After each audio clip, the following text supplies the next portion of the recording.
La primera canción está escrita cuando nuestro comandante en jefe leyó la carta de despedida del Che.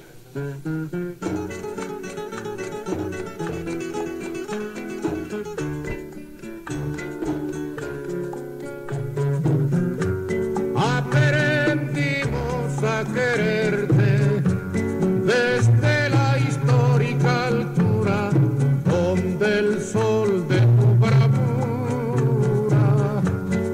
le puso cerco a la muerte. Aquí se queda la clara, la entrañable transparencia de tu querida presencia, comandante Che Guevara.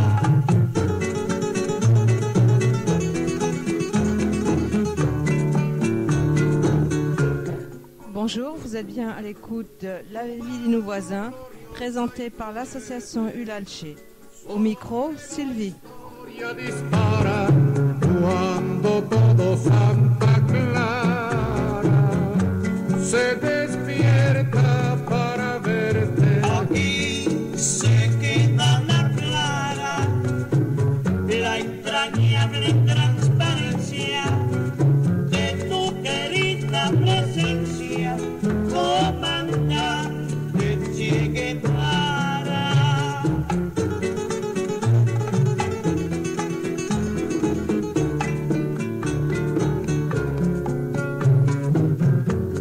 Vienes quemando la brisa con soles de primavera para plantar la bandera con la luz de tu sonrisa.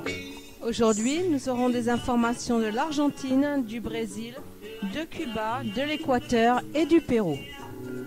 De tu querida presencia, comandante Che Guevara.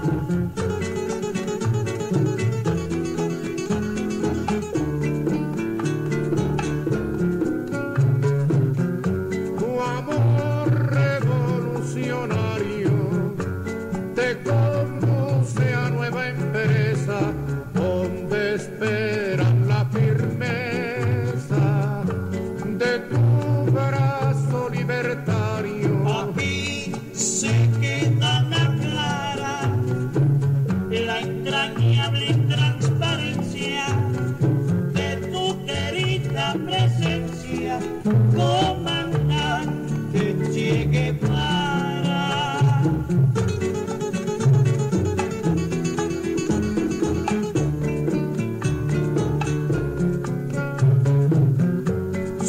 Seguiremos adelante, como junto a ti seguimos y con Fidel te decimos, hasta siempre, comandante. Aquí se queda la clara, la entrañable transparencia de tu querida presencia, comandante Che Guevara.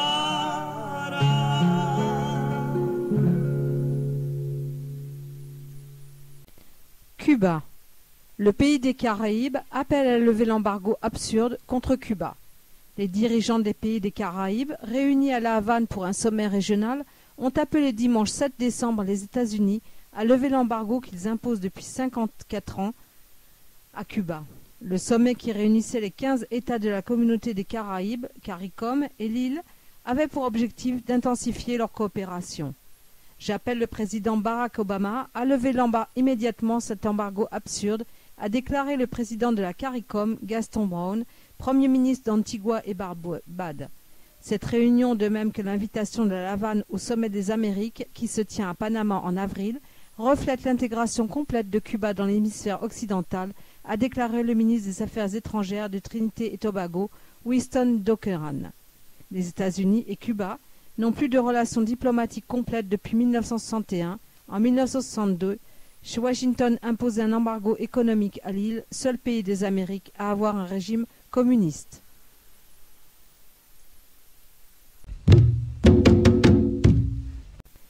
Brésil. 5000 manifestants contre la corruption. Quelques 5000 manifestants, selon la police, ont défilé samedi dans le centre de Sao Paulo contre la corruption au Brésil et la politique du gouvernement de la présidente Dilma Rousseff lors d'un rassemblement soutenu par l'opposition. Il s'agissait de la 5e manifestation de ce genre depuis la réélection le 26 octobre de Mme Rousseff au second tour de l'élection présidentielle. Après la politique suscitée par la présence lors de rassemblements antérieurs de partisans du retour à un régime militaire au Brésil, l'un des organisateurs, le groupe Vem pra Rua, va dans la rue, a publié sur les réseaux sociaux un manifeste en forme de mise au point. Nous sommes contre toute violence et nous condamnons tout extrémisme, séparatisme, intervention militaire, coup d'État, et nous n'acceptons pas les gouvernements autoritaires, a déclaré sur Facebook ce groupe qui se définit comme spontané, non partisan et démocratique. Toutefois, des manifestants portant des pancartes en faveur d'un coup d'État sont venus au rassemblement de samedi, puis après quelques moments de tension l'ont quitté. Ce groupe d'environ 400 personnes a ensuite défilé selon un autre itinéraire d'après la police. La manifestation de samedi avait le soutien d'Aécio Neves, candidat à l'élection présidentielle du Parti social-démocrate du Brésil, battu au second tour par Dilma Rousseff, présentée par le Parti des travailleurs. M. Neves avait publié une vidéo appelant à rejoindre la manifestation dans laquelle il évoquait le scandale de corruption autour de la compagnie pétrolière publique Petrobras qui complique le début du second mandat de Mme Rousseff. Nous disions déjà que le scandale Petrobras était la plus grande affaire de corruption de l'histoire du Brésil, mais la liste ne cesse de croître et à présent nous nous apercevons qu'il n'y avait pas que Petrobras. Plus que jamais, nous devons être mobilisés, déclare M. Neves dans cette vidéo. À Sao Paulo, où se tenait la manifestation, M. Neves a obtenu plus de 60% des voix au second tour de la présidentielle. Ces derniers mois, les Brésiliens sont chaque jour informés de nouvelles révélations sur le scandale Petrobras. Les malversations commises au sein de cette entreprise contrôlée par l'État, qui est la plus importante entreprise du Brésil, s'élèveraient, selon la police, à 4 milliards de dollars sur 10 ans. D'après les premières dépositions, Petrobras et de grandes entreprises brésiliennes de construction se mettraient d'accord dans le cadre d'appels d'offres pour surfacturer les contrats et reverser les montants supplémentaires au Parti des travailleurs et à des partis alliés. Mme Rousseff a annoncé que tous les contrats signés entre Petrobras et ses entreprises de construction seraient revus.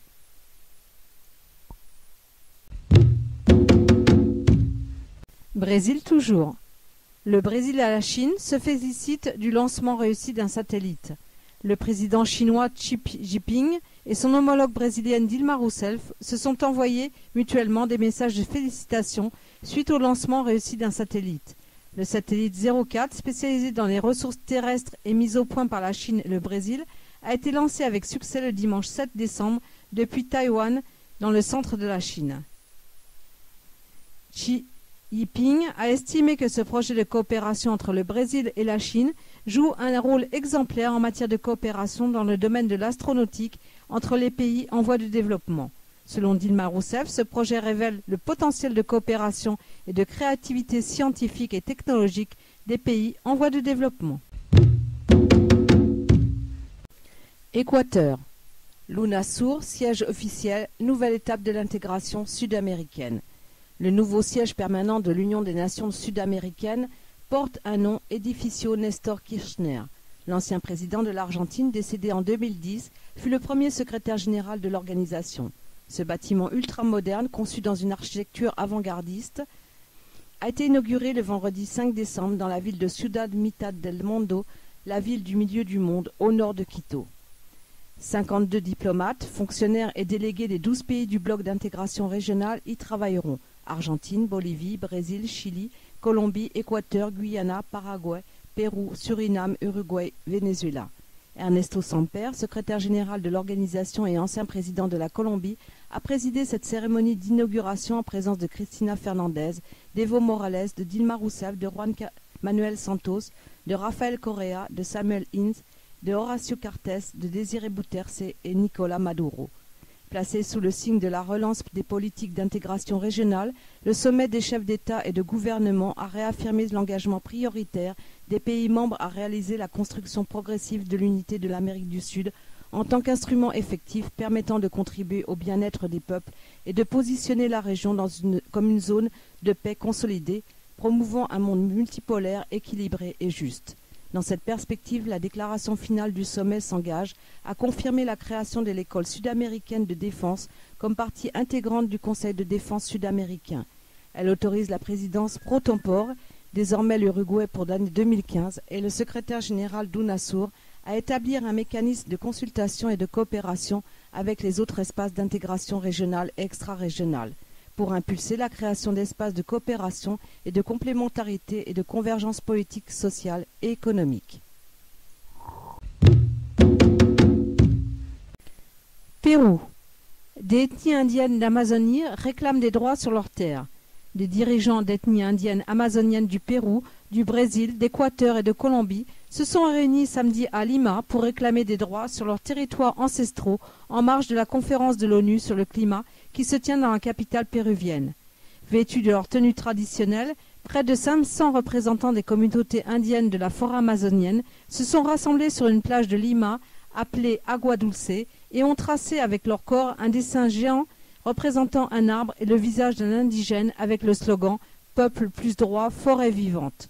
Nous voulons des forêts sans pétrole et sans mines, sans déboisement illégal. Nous exigeons nos droits territoriaux. Nous, les peuples indigènes, sans les forêts, nous ne pouvons pas exister, a déclaré Anderson Rengifo, dirigeant de l'ethnie Achuar et de l'association interethnique de développement de la forêt péruvienne, laquelle avait convoqué le rassemblement.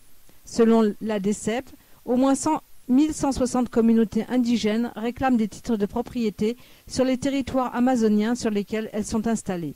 Les communautés indigènes ont réclamé auprès des délégués des 195 pays participants à la 20e conférence annuelle de l'ONU sur le climat, qui se tient du 1er au 12 décembre à Lima, l'attribution de titres de propriété sur quelques 20 millions d'hectares de forêt.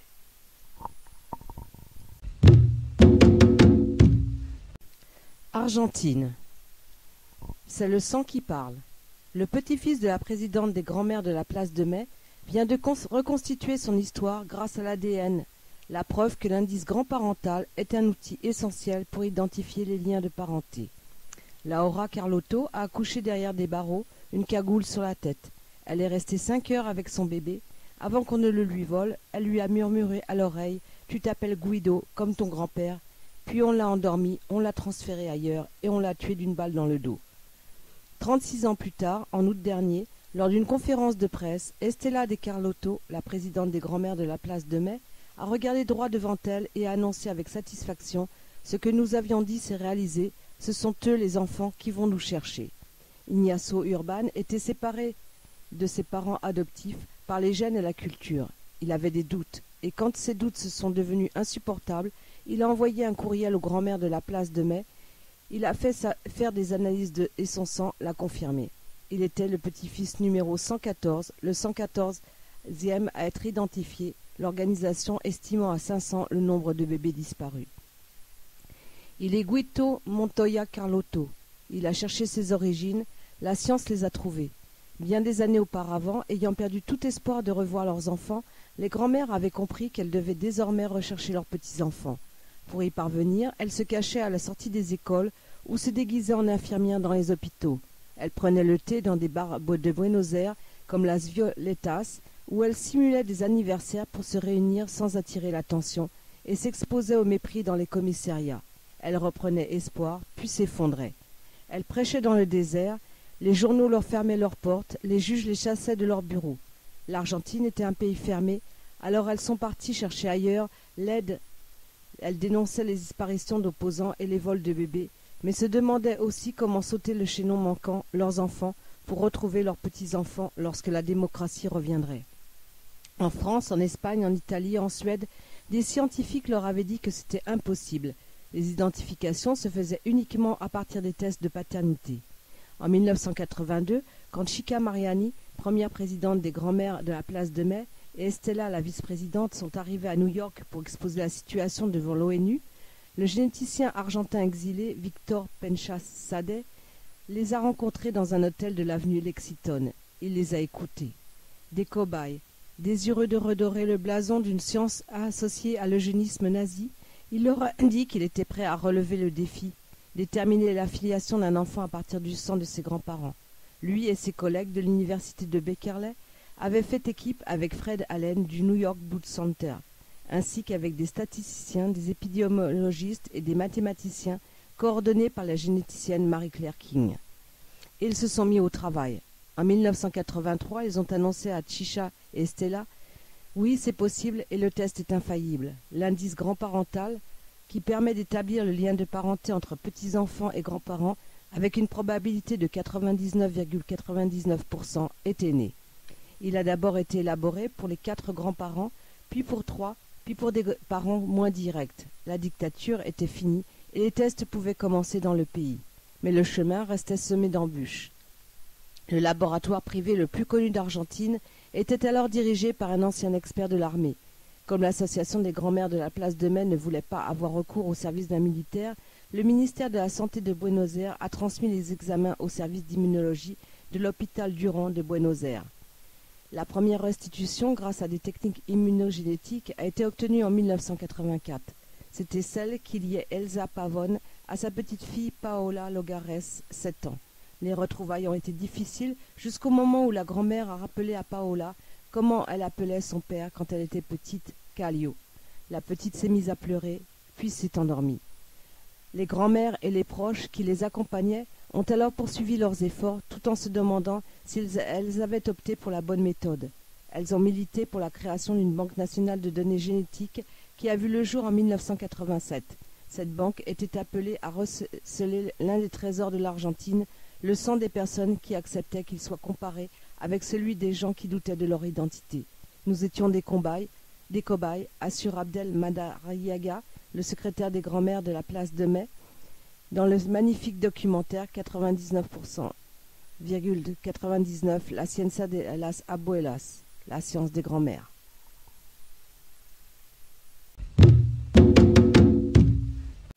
Argentine toujours. L'Argentine veut relancer le dossier des Malouines en 2015. Le conflit qui oppose l'Argentine et le Royaume-Uni concernant les îles Malouines dure depuis le XIXe siècle. Il a provoqué un affrontement armé meurtrier en avril 1982. Conflit qui a permis à Margaret Thatcher de se maintenir au pouvoir et chasser les militaires du pouvoir en Argentine, et fait l'objet de débats et résolutions à l'ONU. Les autorités argentines veulent s'appuyer sur les 50 ans de la résolution 2065 de l'ONU pour faire progresser en 2015 ce dossier qui l'oppose à Londres. Daniel Filmus, secrétaire argentin aux Malouines, s'est rendu récemment à Londres pour relancer les débats. Pour l'instant, les Britanniques ne répondent pas à nos demandes de reprise de dialogue. Pour nous, la situation est grave car il y a une occupation de fait d'un territoire. De plus, ils ne respectent pas l'interdiction spécifiée dans les résolutions de l'ONU de prendre des mesures unilatérales. Le français Bougainville aurait fondé la première colonie sur les Malouines, Port-Louis, en 1764, un territoire sur lequel les marins malouins avaient pris l'habitude de faire relâche, d'où le nom de l'archipel. L'histoire de l'occupation britannique de l'île australe remonte à 1833. Le 3 janvier de cette année, un navire de la marine royale britannique accoste et les troupes britanniques expulsent les autorités argentines présentes. Las Malvinas n'était pas à l'époque une priorité pour les Argentins. De nombreux conflits internes ont éclaté après la déclaration d'indépendance en 1810. Ce n'est que le 10 juin 1829 que Buenos Aires crée le commandement politique et militaire des îles Malouines, dirigé par Louis Vernet. Mais l'intérêt stratégique des Malouines n'échappe pas à Londres. Elles sont situées à un point de passage essentiel pour la circulation des bateaux entre les océans Pacifique et Atlantique. La revendication argentine de souveraineté sur les archipels restera de pure forme durant tout le XIXe siècle, marquée seulement par la publication d'un livre en français. Les îles Malouines, écrit par un Français, Paul Groussac, arrivé en Argentine en 1865 et qui finira directeur de la Bibliothèque nationale de Buenos Aires, poste qu'il occupera jusqu'à sa mort en 1929. Le ministère des Affaires étrangères argentin vient de rééditer le livre qui est un ardent plaidoyer en faveur de la souveraineté argentine sur les Malouines. Il faut attendre 1965 pour que le dossier prospère quelque peu avec la résolution 2065 de l'ONU qui acte la contestation argentine de la présence britannique sur les îles et invite les deux pays à engager des discussions pour sortir du conflit. 50 ans après, pour le secrétaire argentin aux Malouines, Daniel Filmus, il est temps d'avancer dans ce dossier. Les Britanniques ont installé une base militaire de 1500 hommes dans une zone vierge de tout conflit armé. Ils ont démarré des activités de prospection pétrolière, tout cela en violation de la résolution 2065 qui a été largement votée. Même le représentant britannique n'a pas voté contre, il s'est abstenu en 1965. L'objectif de Buenos Aires est désormais que les discussions engagées à l'époque reprennent leur cours et que la souveraineté de l'Argentine soit reconnue. Le pouvoir britannique rétorque que la population des îles Malouines ne souhaite pas être attachée à l'Argentine et ils ont émis l'idée d'organiser un référendum sur le sujet au nom du principe du droit à l'autodétermination contenu dans la résolution 1515 de l'ONU concernant la décolonisation votée en 1960. Dans la résolution 1514, le principe d'intégrité territoriale est également affirmé, rappelle Daniel Filmus. La population actuelle des îles Malouines n'est pas dominée ni exploitée. Sa présence participe au processus de colonisation. La notion d'autodétermination n'a donc aucun sens dans ce cas. Alors que 92% de la population en 1946 était originaire de l'île, il ne serait plus que 46% selon les autorités argentines. Les enjeux dépassent largement la simple revendication de souveraineté. Les richesses en hydrocarbures, les ressources halieutiques, la position stratégique de lieu de passage entre les deux océans et surtout la porte d'entrée à l'Antarctique que représentent les Falkland Islands ne faciliteront pas la résolution de ce vieux conflit dans lequel Londres fait la sourde oreille et Buenos Aires accumule les soutiens entre le groupe des 77 plus Chine, l'UNASUR, le Mercosur, l'OEA et la CELAC. Nous ne pouvons pas accepter qu'il existe de telles formes de colonialisme au XXIe siècle et que les armes donnent droit à se maintenir sur un territoire, conclut Daniel Filmus.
Ainsi se termine l'émission La vie de nos voisins, présentée par l'association Ulalché. Au micro, Sylvie. Je vous souhaite de passer une très bonne fin de journée. À bientôt.